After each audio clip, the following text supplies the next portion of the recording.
The wilderness holds a profound stillness, a deceptive quiet that can suddenly mask unimaginable terror. Across the vast untamed landscapes of North America, countless individuals seek solace, adventure, or simply a moment of peace.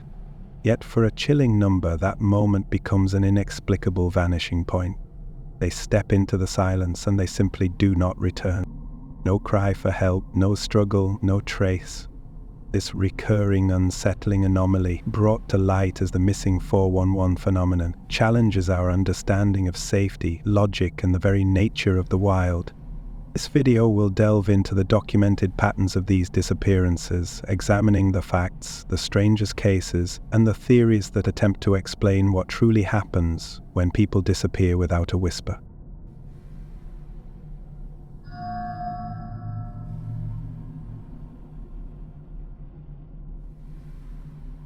The story of missing 411 begins not with a theory, but with observation. It was born from the meticulous work of David Paulides, a former police officer and seasoned investigator. His journey into these baffling disappearances began with unsettling conversations with national park rangers.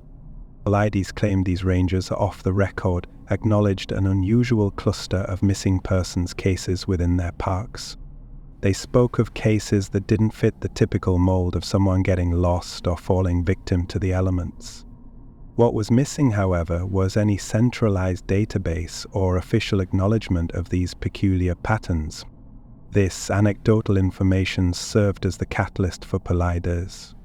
He embarked on a self-funded multi-year endeavor, transforming from a police investigator into an independent researcher. His goal was to compile, categorize, and analyze these cases, seeking out shared characteristics that might point to something more than random misfortune. The core of Paulides' research, presented across his extensively detailed Missing 411 book series and accompanying videos, is formidable. He focuses on disappearances that exhibit a specific set of consistent traits, which he terms profiling points. These include the incredibly rapid and often puzzling nature of the vanishing, frequently occurring in remote or rugged terrain. Many cases involve individuals who were experienced outdoorsmen, or people who, by all accounts, should not have become lost. Perhaps most perplexing is the consistent lack of tracks or forensic evidence, and the often unusual circumstances surrounding the discovery or non-discovery of remains. What also stands out is a disquieting absence of typical indicators like signs of struggle or animal predation. Historically, people have always gotten lost in the wilderness, accidents happen, environmental factors play a role. But Paulides posits that the missing 411 cases diverge from these expected scenarios. He argues that the unique patterns observed within these specific disappearances suggest a mechanism beyond standard explanations. While a significant number of the cases he documents occur within national parks, his research has expanded to include other wilderness areas, private lands, and even locations near urban peripheries, provided they align with his specific profiling criteria. His methodology relies heavily on Freedom of Information Act requests to various law enforcement agencies and governmental bodies. He sifts through countless official reports, interviews, and investigative documents. This systematic approach, he asserts, allows him to move past mere anecdotes and rely on verifiable public records, lending a certain weight to his findings. Early on, Paulides' work met with a mixed reception. Within mainstream law enforcement and scientific communities, his conclusions were largely met with skepticism, often attributed to confirmation bias or the inherent complexities of wilderness search and rescue operations. However, among the broader public, especially within online communities fascinated by unexplained phenomena, his research quickly gained profound traction. The compelling and often puzzling nature of the cases he presented resonated with an audience already open to exploring the fringes of conventional understanding. The stage was set for a continuing debate, leaving us with a perplexing question. Are these truly unrelated tragedies, or do they hint at something far more profound and unsettling lurking in the wild?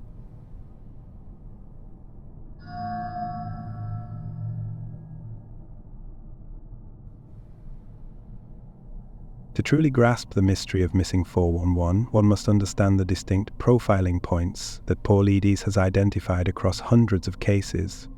These are the recurring anomalies that separate these disappearances from typical lost person scenarios, forming the very essence of their bizarre nature. One of the most frequently cited points is the rapid and often puzzling nature of the disappearance.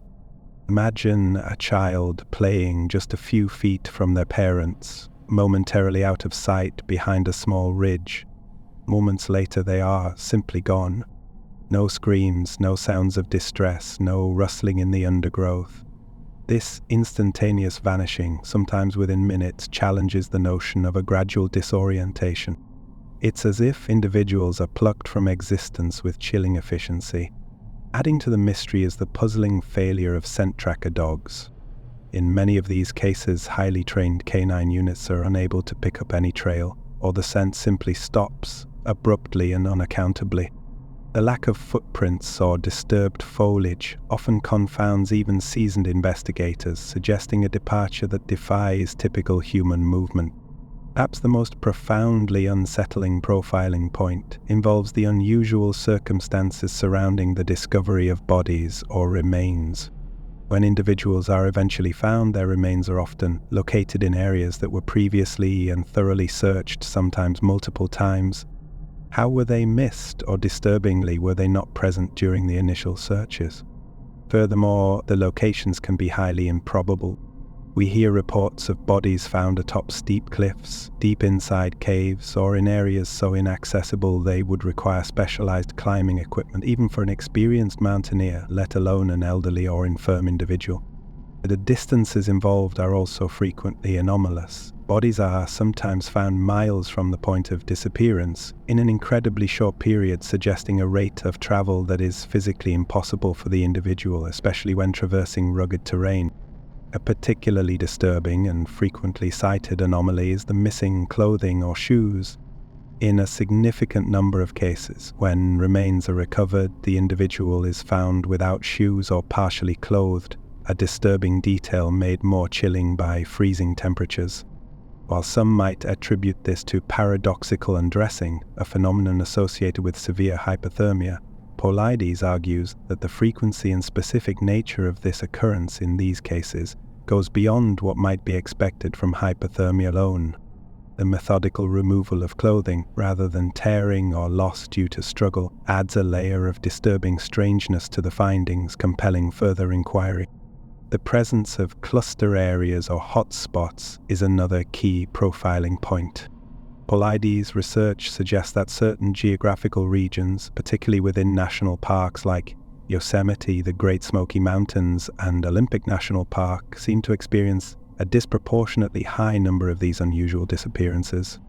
This geographical clustering, if statistically significant, challenges the notion of random, isolated incidents and hints at an underlying environmental or localized factor at play.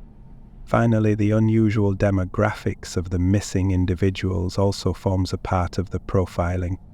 While people of all ages disappear, Paulides has noted a higher incidence among young children, individuals with cognitive disabilities, and, perhaps most perplexing, experienced outdoorsmen.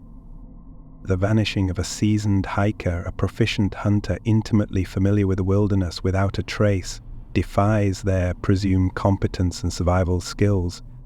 Paulides consistently emphasizes that he offers no specific theories regarding the cause of these disappearances, viewing his role as solely that of a data collector and presenter. He asserts that the patterns he has identified are significant enough to warrant further scientific investigation, and that conventional explanations often fall short of accounting for all the observed anomalies. This objective examination of these profiling points reveals the profound strangeness at the heart of the missing 411 phenomenon, prompting questions that continue to elude definitive answers.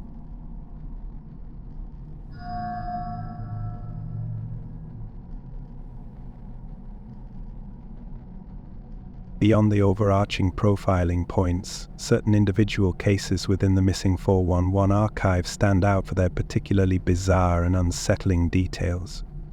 These are the stories that exemplify the deepest mysteries of the phenomenon. First, consider the chilling disappearance of Dennis Martin on June 14, 1969, in the Great Smoky Mountains National Park. Dennis, a 6-year-old boy, was on a Father's Day camping trip with his father, grandfather, and older brother Douglas near Spence Field. The family was enjoying a pleasant afternoon, and Dennis, along with Douglas and another boy, went a short distance to play a prank on the adults, planning to jump out and scare them. Dennis's father, William Martin, distinctly remembered seeing Dennis move out of sight behind a low ridge, intending to circle around. Within minutes, William expected to hear his son's joyful shouts, and instead there was an unnerving silence. The family immediately realized something was wrong. They called out for Dennis, but received no response. A frantic search began instantly, escalating quickly to involve park rangers, trained search and rescue teams, and eventually hundreds of volunteers. The area where Dennis was last seen was not particularly rugged, a fact that makes his instantaneous disappearance even more puzzling. Seasoned searchers described the ground as soft. It should have shown tracks. It didn't. Even highly skilled canine units were reportedly unable to pick up any scent trail. The search was one of the largest in the park's history, involving military personnel, Green Berets, and thousands of man-hours. Despite this massive effort, no trace of Dennis Martin was ever found. No clothing, no remains, no definitive sign of an accident, and certainly no evidence of an animal attack. The weather, which had been clear, reportedly turned severe shortly after his disappearance, with heavy rain and cold temperatures further complicating the search but failing to explain the initial, instantaneous vanishing act. Dennis Martin's case remains a stark example of a child disappearing without a trace, often cited for its puzzling lack of evidence and the sheer scale of the unsuccessful search. Then there is the perplexing case of Alfred Beilhartz in Rocky Mountain National Park in July 1938. This disappearance and discovery remains a cornerstone missing 411 case, due to the utterly puzzling location where his body was found. 4-year-old Alfred was on a family picnic near the Fall River Road. His parents briefly turned their backs, and when they looked again, Alfred was gone. The immediate search yielded nothing. The search for Alfred was extensive, involving park rangers, local law enforcement, and volunteers. Despite comprehensive efforts around the picnic area and the river, no clues were found. 8 months later, in the following spring, Alfred's body was discovered approximately 8 miles away and 6,000 feet higher in elevation, near the summit of Mount Alice, a rugged snow-covered peak. The anomalies surrounding Alfred's discovery are profound. First, a 4-year-old boy dressed in light clothing could not possibly have traveled 8 miles through deep snow and treacherous mountain terrain, especially climbing 6,000 feet in elevation, in the short time before the area would have been covered by even more snow. Secondly, the area where he was found was subject to severe winter conditions, making survival impossible. Thirdly, the location was miles from any established trail and would have required navigating extremely challenging and dangerous terrain. The finding defied all logical explanations of human travel and endurance, particularly for a small child. The case remains a stark example of a body being recovered in a location that simply makes no rational sense, leading to intense speculation about how he could have possibly arrived there. The vanishing of Kenny Stepp in October 2007 from Ashe County, North Carolina, further highlights the strange circumstances surrounding the disappearances of experienced outdoorsmen. Kenny was an experienced hunter in familiar territory. The search began immediately, yet no trace of him, nothing was ever found. His rifle, truck, and other personal belongings were left behind. The weather was clear and there were no obvious signs of struggle or accident. The perplexing aspect of this case is the complete absence of any forensic evidence in an area that should have yielded clues. An experienced hunter would typically leave a trail, or if injured would be found relatively close to his last known position. The sheer lack of tracks, blood, or disturbed foliage makes his vanishing from a relatively confined area extremely unusual. It fits the missing 411 pattern of an individual disappearing without a trace from a known location, leaving behind no explanation. While most missing 411 cases remain unresolved, some incidents echo the same uncanny wilderness dynamics, even when human culprits are involved. Consider the case of Cindy Paulson, a young woman found alive after a disappearance in the vast wilderness near Anchorage, Alaska in 1990. Her experience, though rooted in human malice, presents elements that eerily parallel the untraceable returns seen in missing 411 cases. Cindy Paulson claims she was abducted by Robert Hansen, a serial killer known for hunting women in the Alaskan wilderness. Her story, initially met with skepticism by some authorities, detailed how Hansen abducted her, flew her in his private plane to a remote cabin, assaulted her and then released her in the middle of nowhere, telling her to run for her life. The most unsettling part of her narrative, and what resonates with missing 411 patterns, is her account of being released in an incredibly remote, dense wilderness, seemingly miles from any road or civilization, and her subsequent miraculous escape. Paulson managed to find her way back to civilization after an ordeal that would have been impossible for many to survive. Her detailed, consistent story eventually led to Hansen's arrest and conviction.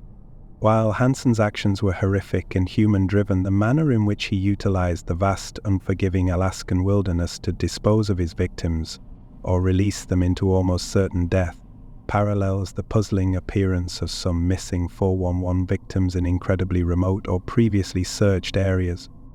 It hints at the extreme capabilities of navigating and manipulating the wilderness to achieve an unfindable outcome. What force could move a child 8 miles through snow-covered wilderness? What can erase all signs of an experienced hunter?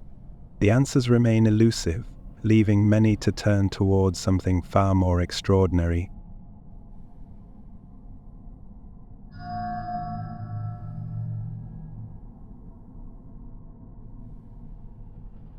The phenomenon of missing 411 has by its very nature fostered a robust and often impassioned debate between two primary perspectives: those who believe in the existence of an unexplained pattern or force at play, and those who offer conventional, skeptical explanations. A balanced and objective examination requires presenting both viewpoints with equal consideration without favoring one over the other. Proponents of the missing 411 phenomenon, primarily those who follow David Paulides' work, contend that the statistical anomalies and recurring profiling points cannot be dismissed as mere coincidence or attributed solely to known factors. Their belief stems from several key arguments. Firstly, they highlight the sheer volume and consistency of the documented cases that fit Paulides' specific criteria. They argue that if these were just random disappearances, the patterns identified, such as the rapid vanishing, lack of scent, and unusual recovery locations, would not manifest with such regularity across diverse geographical areas. The consistent recurrence of these bizarre elements, they suggest, points to an underlying non-random cause. Secondly, believers often point to the perceived inadequacy of official explanations. They argue that law enforcement and park services frequently categorize these cases as individuals getting lost, succumbing to the elements, or suffering accidents, which, in their view, fails to account for the unique, perplexing details of many missing 411 cases. The absence of struggle, tracks, or evidence of animal attack, even when bodies are found years later, often challenges the conventional narrative of wilderness fatalities. Thirdly, the reported resistance or lack of transparency from authorities regarding these patterns is often cited. Paulides himself has stated that he encountered difficulties in obtaining information from certain agencies, and that there is no centralized database tracking these unusual disappearances. This perceived obfuscation or disinterest fuels the belief that something is being overlooked or even intentionally suppressed. Furthermore, the uncanny nature of specific details resonates deeply with believers. The paradoxical undressing, the discovery of bodies in previously searched areas or in incredibly inaccessible locations, and the unexplainable distances covered by missing individuals are considered strong indicators of something beyond human agency. For many, these anomalies suggest an unknown force, an uncatalogued predator, interdimensional travel, or even extraterrestrial involvement, though Paulides himself avoids specifying a cause. The absence of a logical explanation, in their view, necessitates the consideration of extraordinary possibilities. Finally, the personal testimonials and emotional impact on families of the missing often reinforce the believer's perspective. The profound grief and unanswered questions faced by these families, coupled with the puzzling circumstances of their loved ones' disappearances, often lead them to seek alternative explanations beyond the conventional. Conversely, skeptics and those within mainstream science and law enforcement generally attribute the missing 411 cases to a combination of conventional factors, natural phenomena, and human cognitive biases. Their arguments are rooted in established scientific principles and investigative methodologies. Firstly, a primary skeptical argument revolves around confirmation bias.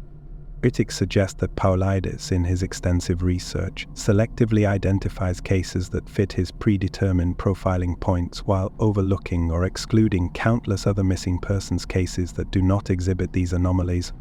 This selective reporting, they argue, creates the illusion of a pattern where none genuinely exists, or at least one that is not statistically significant when viewed against the backdrop of all wilderness disappearances. Secondly, the inherent dangers and complexities of wilderness environments are emphasized. Forests, mountains, and national parks are vast, rugged, and unforgiving. People can become disoriented quickly, especially in dense fog, sudden storms, or unfamiliar terrain. Hypothermia, falls, animal attacks, and pre-existing medical conditions such as heart attacks or strokes can all lead to rapid incapacitation and death, making it difficult to find individuals and explain their exact circumstances. The natural decomposition process and scavenging by animals can also alter remains, making a clear determination of cause of death challenging. Thirdly, skeptics point to the limitations of search and rescue operations. While extensive, searches are not infallible. Human error, difficult terrain, dense vegetation, and rapidly changing environmental conditions can all lead to areas being missed or bodies being overlooked, even after multiple sweeps. The idea that a body could be in a previously searched area might simply reflect the inherent difficulty of comprehensive wilderness searching. Furthermore, it is asserted that individuals, especially if disoriented, can cover significant distances in a short amount of time, even in challenging terrain. Fourthly, phenomena like paradoxical undressing are acknowledged, but are attributed to known physiological responses to severe hypothermia, where individuals suffering from extreme cold become disoriented and may remove their clothing. While unusual, it is a documented phenomenon. The absence of scent for canine units is also not unheard of, as factors such as wind, rain, terrain, and the time elapsed can all degrade scent trails. Finally, skeptics often critique the lack of testable hypotheses and scientific methodology in Paulides' work. While he compiles data, he does not propose a falsifiable theory that can be rigorously tested through empirical observation or experimentation. The explanations offered by believers, such as interdimensional portals or cryptids, are often considered outside the realm of scientific inquiry due to their untestability. From a scientific standpoint, extraordinary claims require extraordinary evidence, and skeptics argue that the evidence presented, while compelling in its narrative, does not meet this rigorous standard. They suggest that what appears as an anomaly might simply be a rare but explainable confluence of events. In essence, the debate boils down to a fundamental difference in interpreting data. Believers see recurring patterns and unexplained anomalies as proof of an unknown phenomenon. Skeptics see these patterns as statistical quirks, the result of complex interactions between human behavior and a challenging environment, viewed through a lens susceptible to cognitive biases. Both perspectives offer rational arguments, and the absence of definitive, universally accepted answers ensures the ongoing nature of this compelling discussion. What lies at the heart of these baffling cases, an unknown force, or simply the brutal realities of the wild?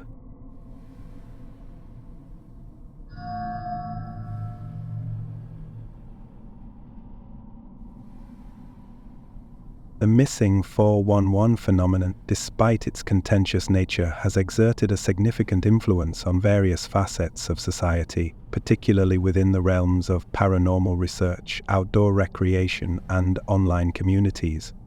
Its impact extends beyond the mere reporting of cases, shaping public perception, fostering independent investigation, and even influencing the psychological landscape for those who venture into the wilderness. One of the most profound impacts has been on the paranormal and unexplained phenomena communities. Missing 411 has become a cornerstone topic within these circles, often discussed alongside other cryptid sightings, UFO encounters, and supernatural events. Forums, podcasts, and YouTube channels dedicated to the unexplained frequently analyze individual missing 411 cases, offering theories ranging from cryptids like Bigfoot, interdimensional portals, malevolent entities, or even extraterrestrial abduction. This integration into the broader paranormal narrative has given the topic a consistent platform and a dedicated audience, ensuring its continued discussion and exploration outside of mainstream scientific or law enforcement discourse. The work of David Paulides has also inspired a surge in independent research and citizen journalism. Individuals and groups, fascinated by the patterns Paulides identified, have begun conducting their own investigations, analyzing publicly available missing persons reports, and even venturing into the field to explore potential hotspots. This grassroots involvement, while often lacking formal investigative training, contributes to the ongoing compilation of information and the dissemination of cases to a wider audience. It also fosters a sense of collective inquiry where many minds are attempting to piece together solutions to these perplexing disappearances. Within the outdoor recreation community, particularly among hikers, campers, hunters, and national park visitors, missing 411 has subtly and sometimes overtly impacted awareness and behavior. While not causing widespread panic, the narratives surrounding these disappearances have certainly permeated the consciousness of many wilderness enthusiasts. Discussions about unusual disappearances can be found on hiking forums and social media groups, leading some individuals to exercise increased caution, carry more safety equipment, or be more aware of their surroundings. For some, the tales of missing 411 add a layer of thrilling mystery to their outdoor adventures, while for others, they evoke a sense of unease or even fear, prompting them to avoid certain areas or go out in larger groups. The phenomenon taps into a primal human fear of the unknown and the vastness of the wilderness. The media landscape, especially digital platforms like YouTube, has been significantly shaped by missing 411. Thousands of videos, ranging from detailed case analyses to speculative theories, have garnered millions of views. This widespread accessibility through online video content has allowed the topic to reach a global audience far beyond the readership of Paulides' books. Podcasts dedicated to true crime and unexplained mysteries frequently feature videos on missing 411, further cementing its place in popular culture. This digital dissemination, while fostering engagement, also presents challenges regarding information accuracy and the proliferation of unverified claims, as the content often blends factual reporting with speculative theories. Furthermore, missing 411 has contributed to a broader cultural fascination with unsolved mysteries and the limitations of human knowledge. In an age where information is readily available and many phenomena are explainable by science, the persistence of these truly baffling disappearances serves as a reminder that there are still frontiers of the unknown. It feeds into a natural human curiosity about what lies beyond our current understanding, whether it be unexplored aspects of nature, human psychology, or even forces entirely outside our conventional perception. The psychological impact on individuals, particularly those who have had family members disappear under unexplained circumstances, is profound. For these families, the missing 411 framework, while offering no definitive answers, can sometimes provide a sense of validation that their loved one's disappearance was not normal and that others have experienced similar puzzling tragedies. This shared experience, even if rooted in a controversial theory, can sometimes offer a form of solace in the face of immense grief and unanswered questions. Conversely, the influence of missing 411 can also lead to misinformation and unnecessary fear. Without critical analysis, individuals might attribute any wilderness disappearance to the 411 phenomenon, potentially hindering rational investigation or causing undue alarm. It also risks overshadowing the very real and statistically more common reasons for wilderness accidents and disappearances, such as lack of preparedness, environmental hazards, and human error. In conclusion, the influence of missing 411 extends across multiple domains. It has energized the paranormal community, stimulated independent inquiry, subtly altered perceptions within outdoor recreation, and found a significant foothold in digital media. While its scientific validity remains a subject of intense debate, its societal impact as a compelling, enduring mystery is undeniable, reflecting a deep-seated human desire to comprehend the puzzling and confront the boundaries of our knowledge.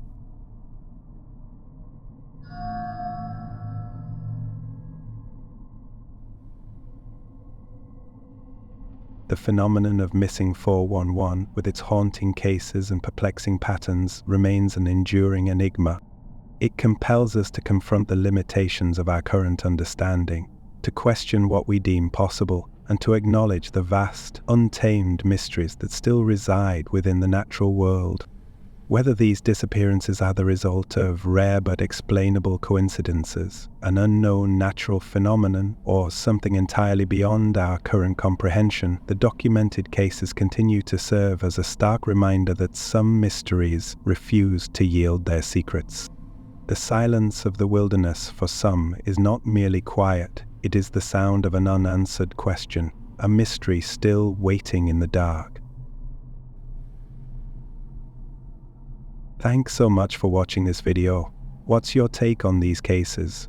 Do you believe they represent an unexplained phenomenon, or do you think there's another, more conventional explanation? Drop your thoughts below, we'd love to hear your theories. If you enjoyed the video, a like and a subscribe really helps support the channel and bring more mysteries to light. Thank you for watching, stay curious.